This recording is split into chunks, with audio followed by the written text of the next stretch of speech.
Attention. How do you rank in mental ability, and how effective are your mind's grasp and power? The answer that must be given to these questions will depend not more on your native endowment than on your skill in using attention. 1. Nature of attention. It is by attention that we gather and mass our mental energy upon the critical and important points in our thinking. In the last chapter, we saw that consciousness is not distributed evenly over the whole field, but piled up now on this object of thought, now on that, in obedience to interest or necessity.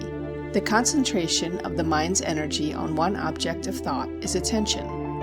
The nature of attention. Everyone knows what it is to attend, the story so fascinating that we cannot leave it, the critical points in a game, the interesting sermon or lecture, the sparkling conversation. All these compel our attention. So completely is our mind's energy centered on them and withdrawn from other things that we are scarcely aware of what is going on about us.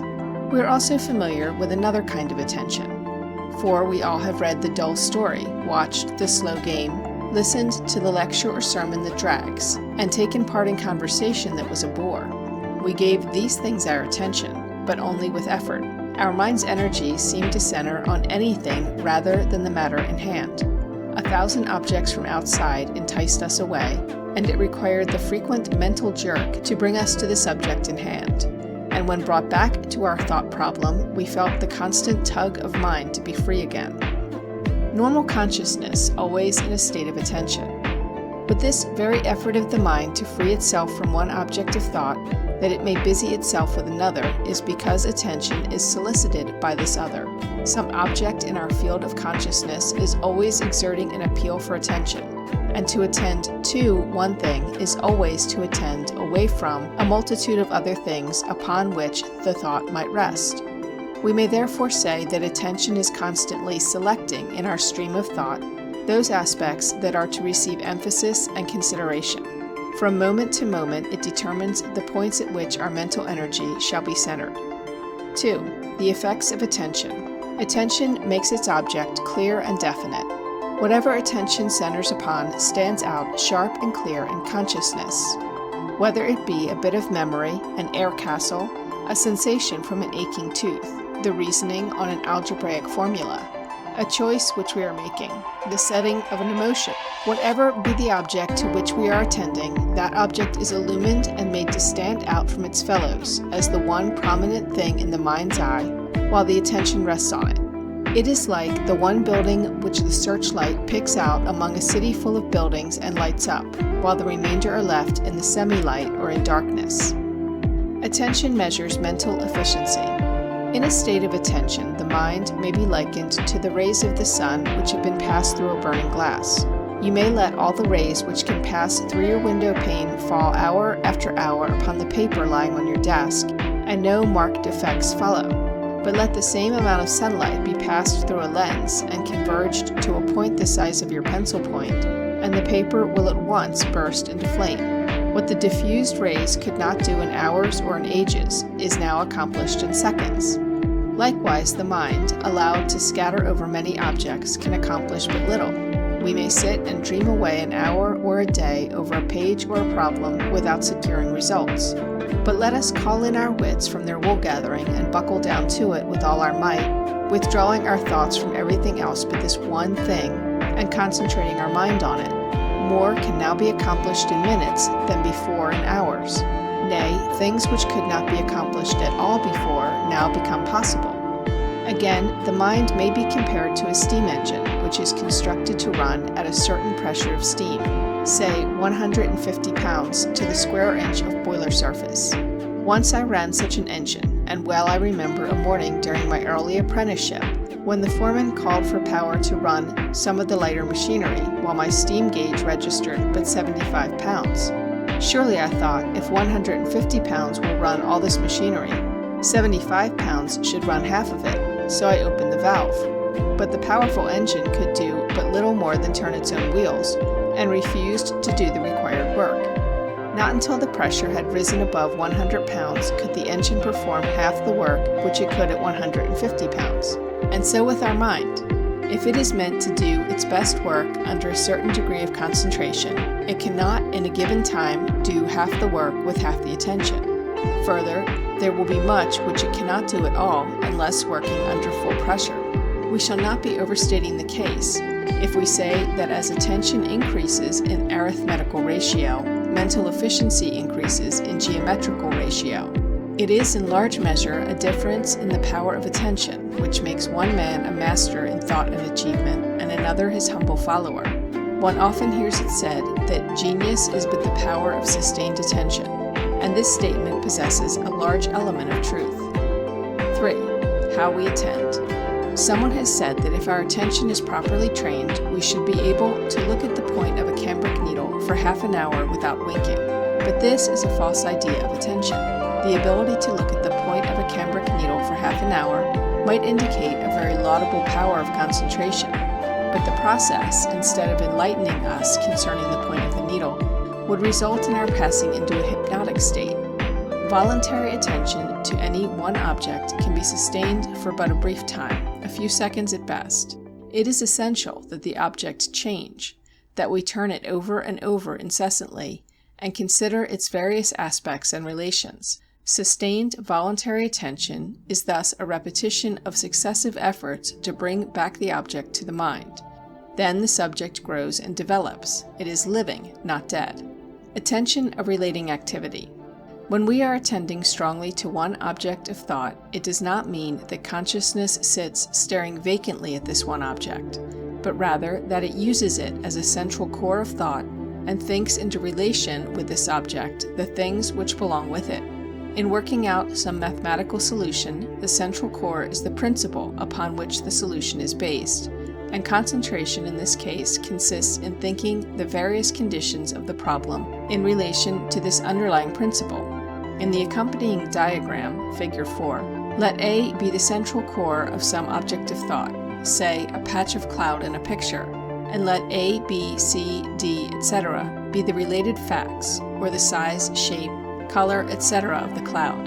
The arrows indicate the passing of our thoughts from cloud to related fact, or from fact to cloud, and from related fact to related fact. As long as these related facts lead back to the cloud each time, that long we are attending to the cloud and thinking about it. It is when our thought fails to go back that we wander in our attention. Then we leave A, B, C, D, etc., which are related to the cloud, and, flying off to X, Y, and Z, finally bring up heaven knows where.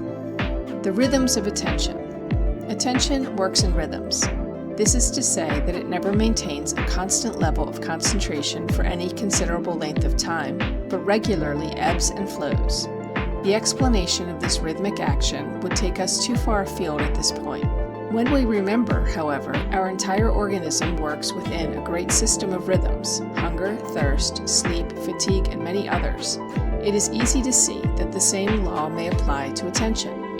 The rhythms of attention vary greatly, the fluctuations often being only a few seconds apart for certain simple sensations, and probably a much greater distance apart for the more complex process of thinking. The seeming variation in the sound of a distant waterfall, now loud and now faint, is caused by the rhythm of attention and easily allows us to measure the rhythm for this particular sensation. 4. Points of failure in attention. Lack of concentration.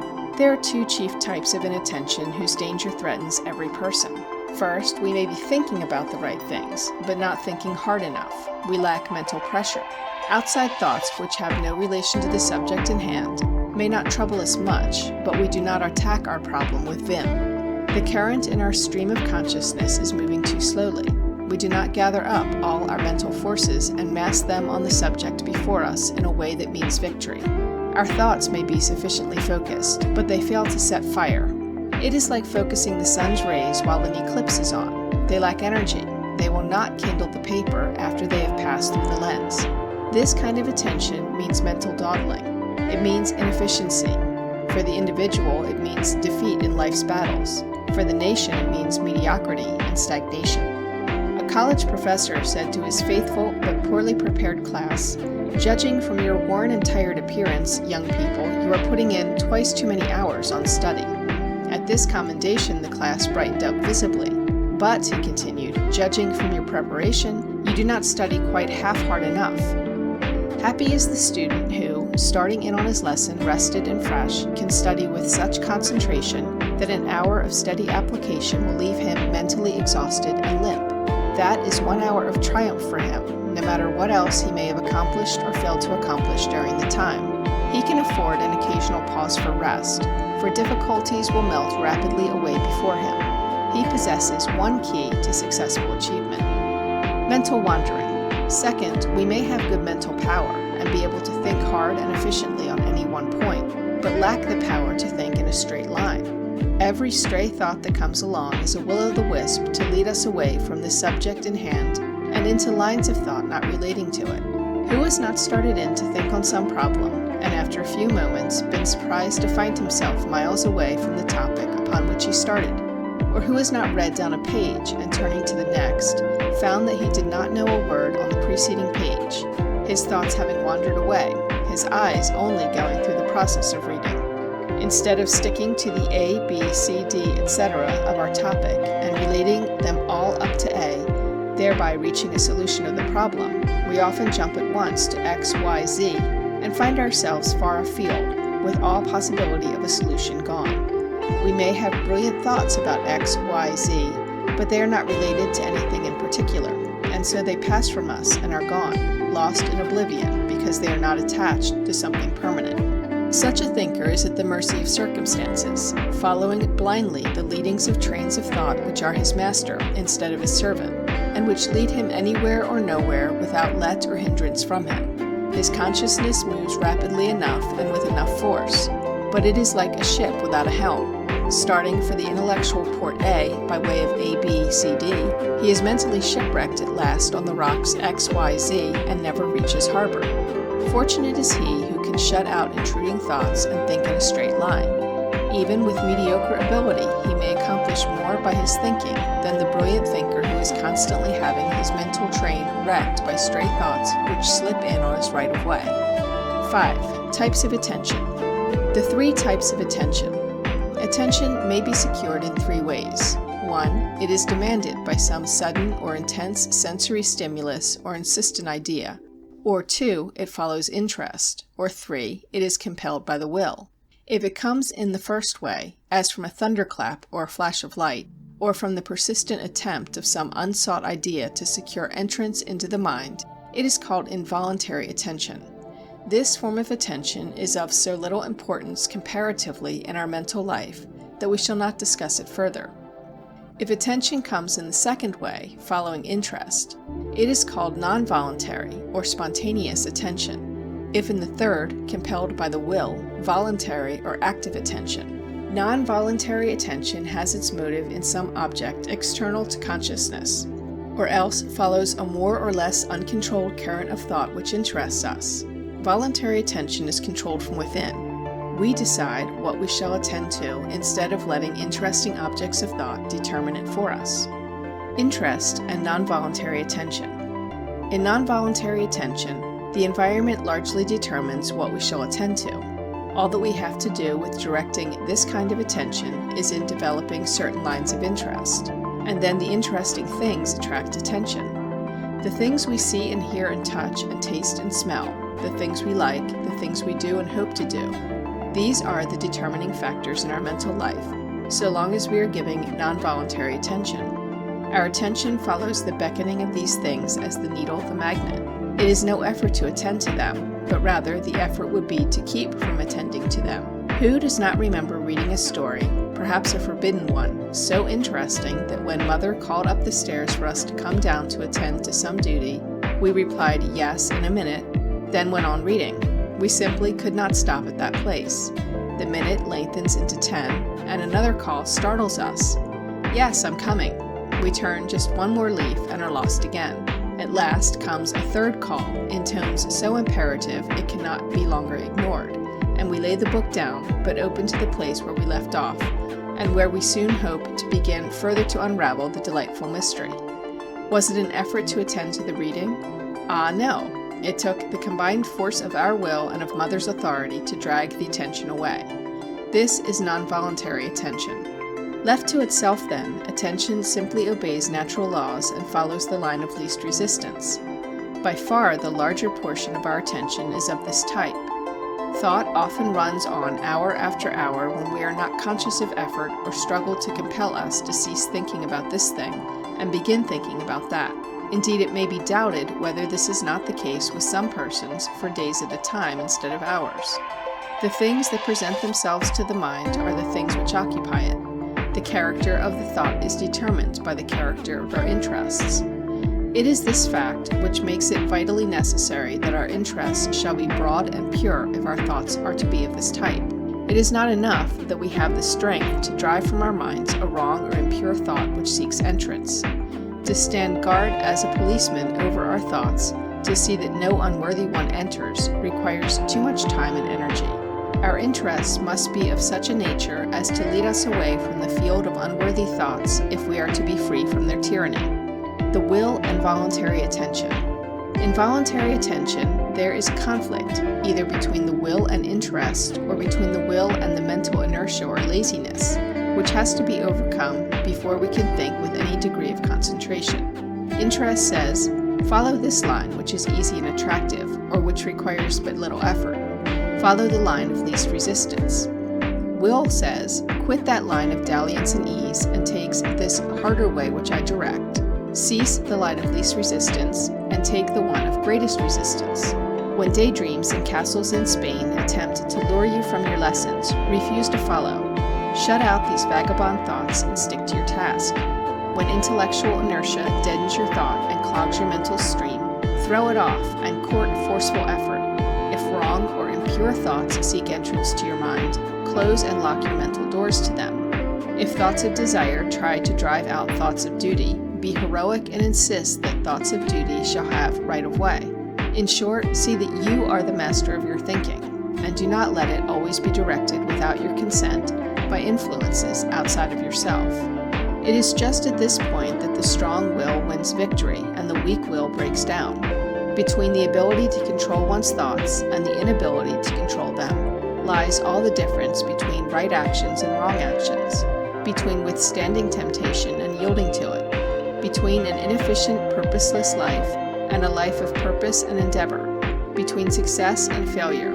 For we act in accordance with those things which our thought rests upon. Suppose two lines of thought represented by A and B respectively lie before you. That A leads to a course of action difficult or unpleasant, but necessary to success or duty, and that B leads to a course of action easy or pleasant, but fatal to success or duty. Which course will you follow, the rugged path of duty or the easier one of pleasure? The answer depends almost wholly, if not entirely, on your power of attention. If your will is strong enough to pull your thoughts away from the fatal but attractive B, and hold them resolutely on the less attractive A, then A will dictate your course of action, and you will respond to the call for endeavor, self-denial, and duty. But if your thoughts break away from the domination of your will and allow the beckoning of your interests alone, then B will dictate your course of action, and you will follow the leading of ease and pleasure. For our actions are finally and irrevocably dictated by the things we think about, not really different kinds of attention.